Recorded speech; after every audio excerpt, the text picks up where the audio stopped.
ঢাকা আন্তর্জাতিক বাণিজ্য মেলায় দর্শকদের উপচে পড়া ভিড়। বিভিন্ন ধরনের স্টলে রয়েছে বিশেষ অফার। তবে তুর্কি প্যাভিলিয়ন যেন একটু আলাদা। ঝলমলে আলো, বাহারি রঙের হাতের কাজে, বিভিন্ন ধরনের গ্লাস সেট থেকে শুরু করে ঘর সাজানো ঝাড়বাতি, মেয়েদের গহনা, ছেলেদের জায়নামাজ, সবকিছুতেই যেন একটু ভিন্ন রূপ ধারণ করেছে তুর্কি প্যাভিলিয়ন।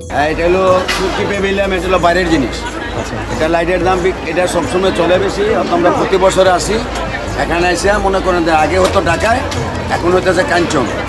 এখন মূল্যবান জিনিস আনে, সে ভালো জিনিস আনে, এই জন্য মনে করেন বেচা বিক্রি ভালো হইতেছে। দামে এবং মানে তুর্কি প্যাভিলিয়নে রয়েছে ব্যাপক সুনাম। প্রতি বছরে কিছু না কিছু ক্রয় করতে আসেন এই ক্রেতা।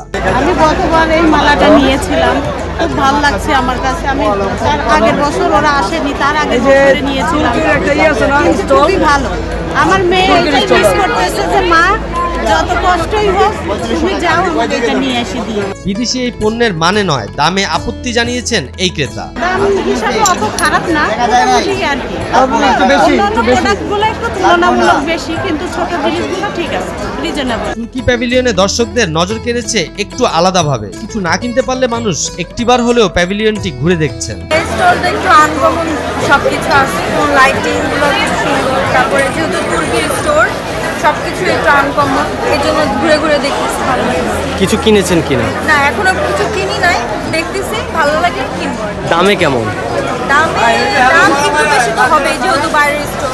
তবে ঢাকা মিরপুর বাণিজ্য মেলার তুলনায় নারায়ণগঞ্জের বাণিজ্য মেলায় ক্রেতার সংখ্যা কম বলে দাবি করে বিক্রেতারা। 5-10 লক্ষে হয় নাই, আরো কম হবে।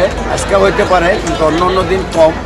আজকে তো বেশি আর কি যাত্রী, পাবলিক বেশি, এই জন্য তো এটা বিশ্বের মধ্যে প্রতি বছর আর কোনো তুর্কির কোনো দোকান নাই। সারা বাংলাদেশের মধ্যে আসলে তুর্কির দোকান প্রতি বছর একবার আসে, এটাই একটা হয়। এটাই একটা। সাকিব সোহান, নিউজ 24।